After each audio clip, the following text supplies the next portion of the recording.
All right, on this episode of Bowks Talking Bouts, excited to be talking to an individual who will be competing at BTC 18, and that goes down on December the 10th. It is an intriguing fight with Jesse Ronson and Nordin Asrih getting out there and testing skills, and always good getting to talk to Jesse before these big fights here. So, how's the training going leading into this particular one, man? It seems to be going really well. Training's been going good. You know, it was a quick turnaround from my last fight. That last fight that I had left a very sour taste in my mouth. I felt that I was winning the fight. I was getting caught with the stupidest shit that I never, ever get caught with. So I'm not that I was getting lazy, it's just that I was getting cocky. The game plan was working perfectly, but again, I lost the fight ultimately, and very upset I lost my UFC contract there, so I definitely want to get back in the win column as quick as possible, so it's not like I let myself get that far out of shape. Yeah, so when did you get notice of this quick turnaround opportunity then? Like, when did, I guess, the bout offer come your way? Because it seems to have come at, like, an ideal kind of juncture, like at least getting one more in the calendar year. I think in, like, 4 weeks. You know, it was a short notice. Like, I think I found out at the beginning of November. So, yeah, I would have had, like, 5.5 weeks to train for this fight, which is perfect. I think my issue is I have a very difficult time when I have a long time to train. Like Rafa Garcia, I knew about that fight 5 months in advance, right? And then Joaquin Silva, even though he took it short notice, I was already training for Vince Pichel, and that was like another 12-week camp. So it's like I do my best work when I have the least amount of time to think about it and let it stew. Like I had a conversation with Gavin Tucker, a UFC fighter, who says he loves to stew and think about stuff and get anxiety and stuff like that. Whereas me, killing's as easy as breathing. I can just turn it on and off like a light switch, and that's what I like to do. I don't want to sit there and think about all the things that I want to do and whatever else. I just want to go out there and do it and like let my training do the talking instead of overthinking it, which is what I've been doing recently. So 5.5 weeks is enough time for me for Nordin Asrih. Well, I think it speaks to the physical preparedness, too. I mean, it's definitely like a lifestyle kind of thing for you. Like, it doesn't seem like you really, like, take a lot of downtime in as far as, like, it would have, like, depreciating returns on what you're doing or anything like that. So, yeah, I mean, that has to be a big benefit, just the consistent physical readiness. Yeah, it's just over time, because of the way I train, naturally I've been putting on muscle. So just making 55 is it's difficult. So it's like having, I wish the UFC would be like, okay, we want you to fight on March 16th. Perfect. Don't tell me against who. Just let me know that that's the date that you're going to get me, and then tell me my opponent 4 weeks out. I would appreciate that. So this way I could get in shape, train hard, train my strengths and everything else, and then, 4 weeks to prepare for this guy. Like, so with Nordin Asrih, he's an older guy from Germany. Like, he fights in his own promotion, so it's like, I told my coaches, I was like, don't even worry about watching tape. Like, we'll figure it out. We'll watch his last fight or whatever fight we can get, just one of them, and we'll just go from there. Like, I didn't watch any tape on Nicholas Dalby. I didn't watch any tape on Troy Lampson. It's like all my TKO fights, I didn't watch any tape on guys. Like, it's just I get inside my own head when I start worrying about them, and then my coaches start worrying about them, and then it's like, let's train our strengths. Like, Jesse Ronson is good everywhere, so we can just do what we want to do instead of worrying about what they're going to do. And it always happens when we have 12-week training camps. It's just a pain in the ass. But yeah, now I'm not fighting at 55 ever again unless there's an insane amount of money thrown at me. I'm in a position right now where I'm getting tons of fight offers all the time. And if you want me, you'll fight at the weight that I want to fight at. And if there's other offers, then whoever pays me the most is getting me. Well, I mean, that's great to hear. It's not really surprising, though. I mean, the resume you have really speaks for itself, but I did see the Facebook post you had there where it really seemed like you were open to a myriad of different options, just kind of, like you put it, wherever the money is sort of thing. It seemed like Bellator and ONE had a level of interest to you, but also you mentioned BKFC, which I thought was kind of an intriguing one. I could see you doing well in something like that. I have exceptionally good boxing. All-around boxing. I'm talking head movement, footwork, everything. And when it's just hands involved, like, I'd say that's one of the best parts of my game is just flat out boxing. When there's no takedowns, no kicks, none of that other stuff. It's like I do well with all the other stuff when I can put it together well. But when it's just straight flat boxing, everyone's like, holy fucking shit, dude. Like, I think you should have just became, a boxer. But then I look at the size of my body and I was like, there's no way. Like, if I was to be a pro boxer, I'd have to change everything. And to be honest, I probably would fight at 147 pounds in a boxing world. But then I look at the BKFC roster, and I will fight at 175 100%, and I will be a world champion if BKFC throws some decent money at me. Hopefully Dave Feldman is listening to this. I mean, I definitely, just as a guy that even does like the BKFC rankings, like kind of as part of that panel, I could see you being able to, jump into that like deeper end of the division right away. So very much an intriguing kind of thought there. I would. The thing is, it's like, you want me to fight the deeper end of the division, you got to pay me the money, you know what I mean? I'm not just going to go in there on, like UFC, for example, always giving me entry-level contracts. And, I'm fighting the entry-level guys or whatever. Dude, like, Joaquin Silva had been in there for 7 years. There's no way he was making entry-level money. Same with Vince Pichel, whatever it is. Like, if you want me to fight high-end BKFC guys, you're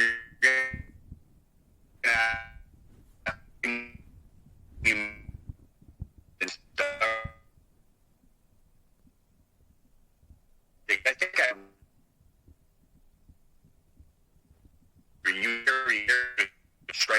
2-0 pro kickboxing. Like I said, if the money's right. Same with Bellator. If the money's right, I'm definitely, because Bellator's down for catch weights. I'd be down to do 165 or even 170 against some of the Bellator guys out there. 1FC, like you said, would be perfect because there's no weight cutting. So I get to fight guys my size that are fresh. And, I like, a lot of people say, dude, you do a lot of damage at 170. Like, why don't you just do that? The thing is, it's like, people have the cutting down to a science, and, in the UFC, the 170 guys are absolute monsters. They're freaks, and it wouldn't work. But everywhere else, I look at these guys, and I'm like, you know what? I can definitely hang there. So. Yeah, and one championship is interesting. I'm going somewhere with other fight offers other than the BKFC thing. It's like, I've been offered Shane Campbell for March. I've been offered Robert Serres for Samurai in February 165. I was offered a kickboxing fight. I threw out Dejan Kajic. If he can make 170, I'd fight him for the BFL title sometime in March. Like, I'm open for big fights, because if I lose one more time in the MMA, I'm not going to fight MMA ever again. Like, I'm not going to quit fighting, but I'm just done with MMA. So if I'm going to lose, I want it to be against a worthy opponent. And, so that's why, like, the Shane Campbell, the Dejan Kajic, Robert Serres just beat Guillermo Lorenzi, even though he's only 7-3. It's intriguing, but, like, I'm not fighting for pennies anymore. It's going to be where the money's at. So if BKFC throws a good offer, or Bellator, I'm not going to fight these local guys for the shit money that they're going to pay.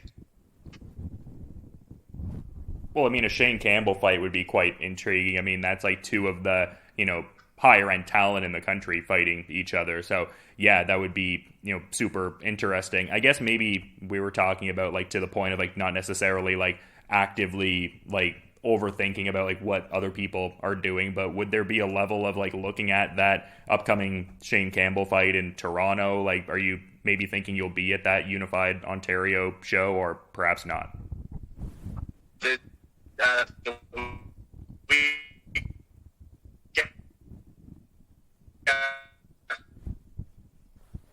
Has improved on his I've trained, and he's improved on his grappling game, and then being able to put everything all together. But the thing is, he's still the same old Shane Campbell with the same tendencies and the same style. He's just gotten better everywhere, just like I have. The problem with the Shane Campbell fight is that the very first time I fought Shane Campbell in 2012, I got $7,500. $3,500 to show and $3,000 to win. So it's like, I'm not fighting him for now.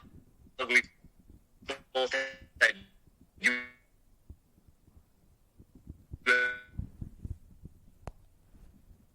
UFC standing next and all that other stuff. Like, Unified wasn't.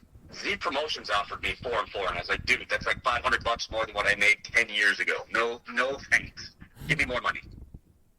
Right? So it's like, I have all these fights out on the table. I'm not refusing them, but I definitely want to get paid to do them. No, yeah, it needs to, make sense on a couple different ends there for sure. And I'm just kind of curious, like, I mean, I feel like you're probably training at like the similar kind of spaces there. Like, it seems like adrenaline has always been a fixture, and getting in work with some of like the NTT lads and stuff like that. I know you were saying this is like a bit of a more succinct camp, which ultimately, you know, works in your favor, but are you kind of working with similar individuals like Adam Asenza, Clay Pye, Aaron Jeffrey, that sort of thing? I would. I've been at BTC every Saturday sparring. I travel down to Hamilton with my one kickboxing coach. You know, we've had some people stop in at Adrenaline. The thing is with Nordin Asrih is he seems like a generic brawler. And I've had people look at tape, like I've had Adam Asenza look at tape, and he goes, dude, I'm not going to mimic this guy. And I'm like, why not? He's like, you will fucking kill me if I do what this guy does. He's like, and then I get all these assortments of fighters. I get grapplers to look at them, strikers to look at them. I even get like individual, like kickboxers, just straight out kickboxers or boxers to look at them, just straight up wrestlers to look at them. And they're like, dude, like this. So I don't need to get over in my head about it. All these people are telling me what type of guy this guy is. So it's like I'm not spending a ton of money like I did for Joaquim Silva to travel down to Niagara Top Team, you know, and stay there for 4 days in a week and whatever else. I am still traveling to train because I got to take it serious. I'm not overlooking this guy by any means, but yeah, the training partners I get are Saturdays at BTC. Well, I mean, I think just with like how, you know, great the gym culture is in the Ontario area, like it seems like you'd be working with a lot of those guys anyway. Like it seems like NTT guys go to BTC, and, you know, other guys go to Aegis, and, you know, some guys go to Adrenaline and stuff like that. Like, I mean, like a little more out of the way, but just to say there's that like crossing over and, you know, everything like that. So probably working with some of those guys anyway, I would think, a little bit at least. The room is fucking stacked on Saturdays. It's ridiculous the amount of guys are there. And then it's like, even though I may not be training with them, you know, it's knowledge and like word of mouth, like just speaking with these guys is more than enough for training. It's like it's like, yeah, I'm fighting this guy. He likes to do this, and you show them a clip, and they're like, oh man, like, yeah, what you do here and what you do here, like, that's enough. You know, with my level of experience being in the game as long as I have, like, just having a sit down with high level fighters and just talking is like a training session for me. Like, I can learn a lot from that and gain from that. And like I said, that room at BTC on a Saturday with all the coaches and fighters are there. It's crazy. Yeah, and you kind of touched on it there a little bit with like the financial component. Like one of the last times we were talking, you were mentioning like starting a GoFundMe and how that seemed to kind of help out. Was there any sort of crowdfunding dynamic for this one, or more just, you know, what you were talking about there, like maybe not like traveling as much and trying to minimize costs where and when you can? This time, no. That GoFundMe definitely saved my ass. Like, it allowed me to travel and train and bring my coach with me. This time I didn't need it because I still had money left over from my UFC pay.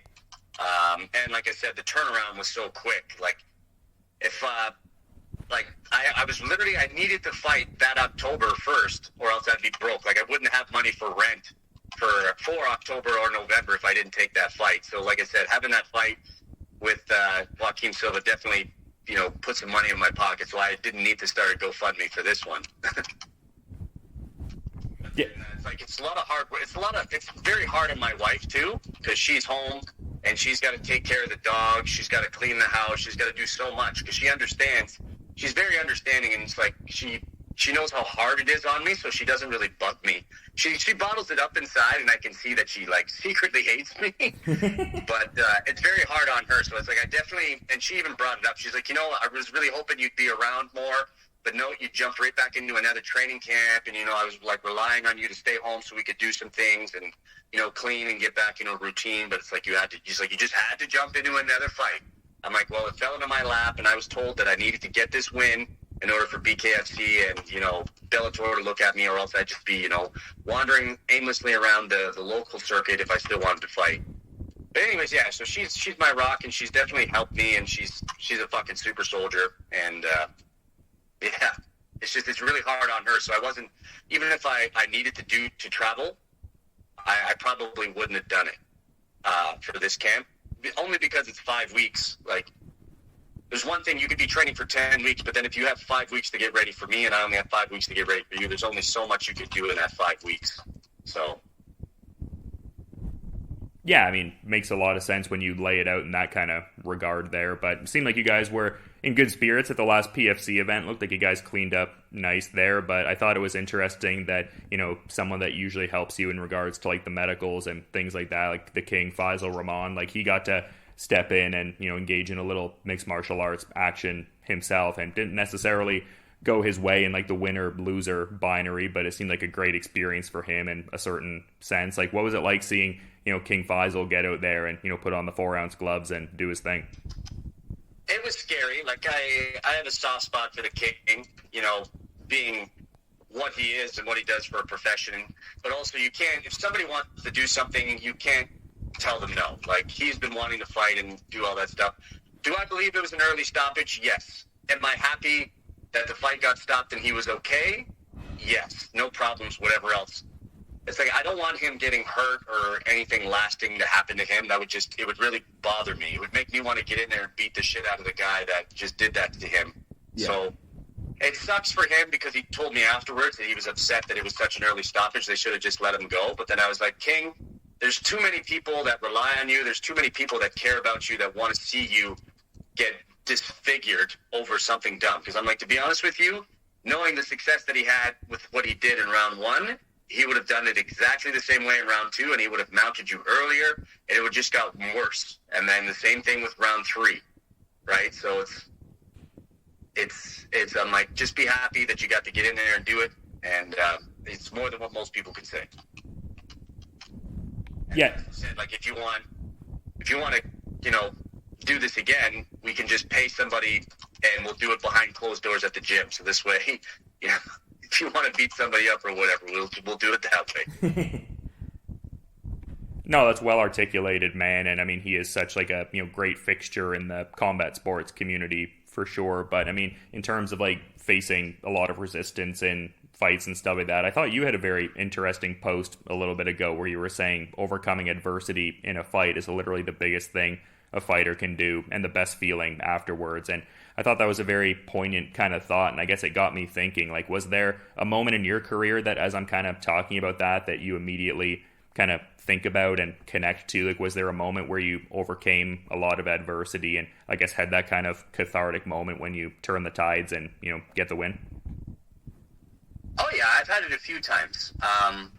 The first time is when I fought Brad Kazi. He was 10-1, I do believe, with 10 knockout wins.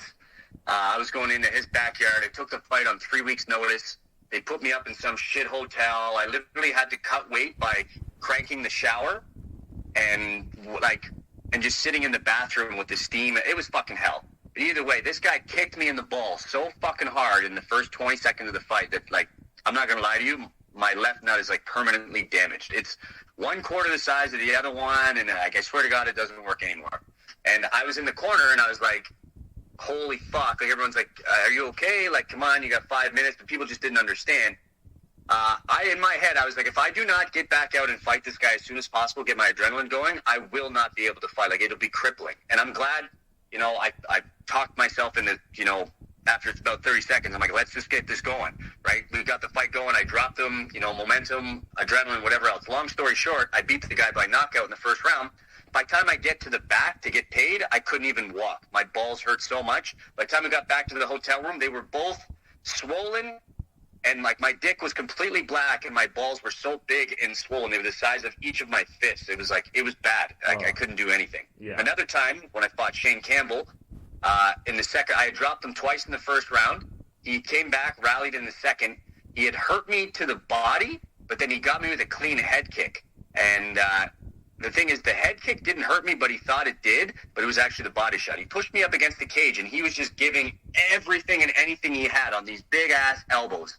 And now, at the time, I was 8-0, and this fight, the winner was going to go to the UFC. Now, believe it or not, on the cage, blocking these guys, his shots, because he was just loading up. I could see every shot that was coming.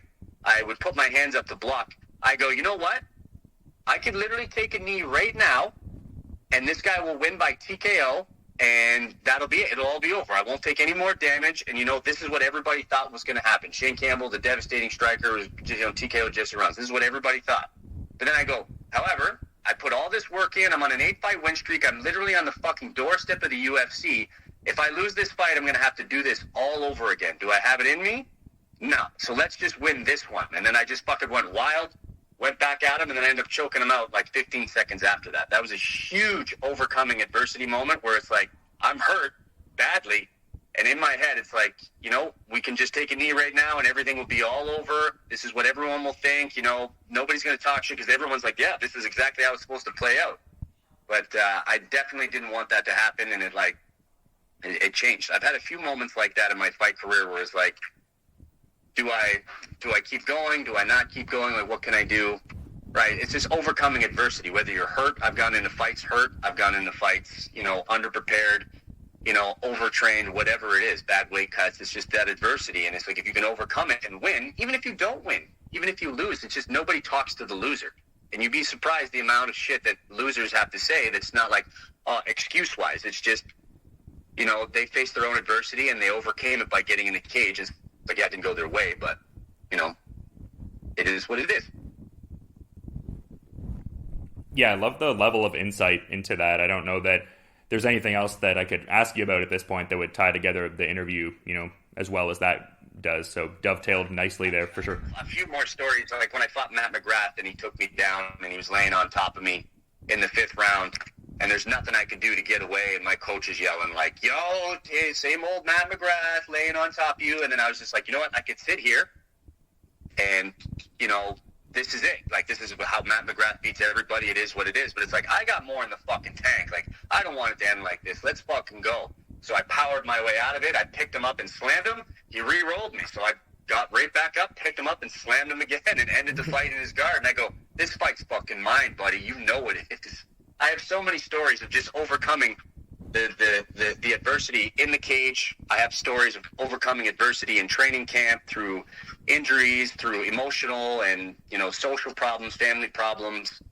It's that post that I made is it should speak volumes. And like, everybody, you didn't see all the posts that, or I would say you saw what people said, but then people were texting me and they were like, dude, that was fucking deep. And they shared some of their own adversity stories with me, and they're like, you're absolutely right. You grow so much as a fighter when you can overcome adversity in the trenches. It's such a gratifying feeling. Like I said, whether you win or lose, you can still overcome adversity on both sides. Yeah, it doesn't surprise me so many people reached out to you talking about how poignant and deep of a thought that was, which is, why I wanted to get your insights in this kind of context there. And I really appreciate the, depth of insight into that, man. And yeah, really, articulates like, why it's fun to interview you so much. I feel like you really get into the nitty gritty of it and really talk about the sport on like a deep level like that. But like I was saying before, I do want to be mindful of the, busy nature of your schedule and the fact you have training later and are kind of decompressing a bit. So to that point, is there anything you might want to like add as a parting thought as we're kind of wrapping up, man?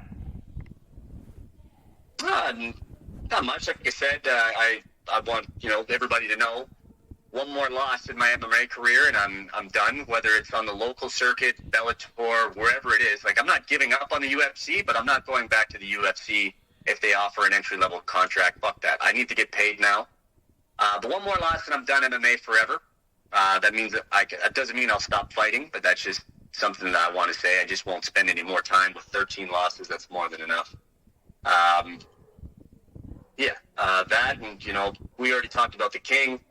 I owe him everything. He rushed my medicals for Ontario. Getting medicals for Ontario was no easy fucking task. Yeah. They asked for a lot, and he got it all done. I just got my license today, actually. So, just a big shout out to the King. Other than that, you guys can see me do work on an opponent. I haven't fought an older guy, somebody older than me, in forever. So you can watch me beat the shit out of the geriatric division December 10th. Yeah, it's going to be a great fight. I'm losing to a 44-year-old German that hasn't fought in 3 years. I will fucking die in the cage before that happens. Well, hopefully it doesn't come to that, but I do love the attitude. Yeah, BTC 18, going to be a great one, though, and I'm looking forward to being there and seeing this fight myself. And just, thanks for coming on the show as always, man. I always appreciate a bit of time. And just, to reiterate, looking forward to seeing the fight in person. And just, you have a good rest of your night too, man. All right, thank you, sir.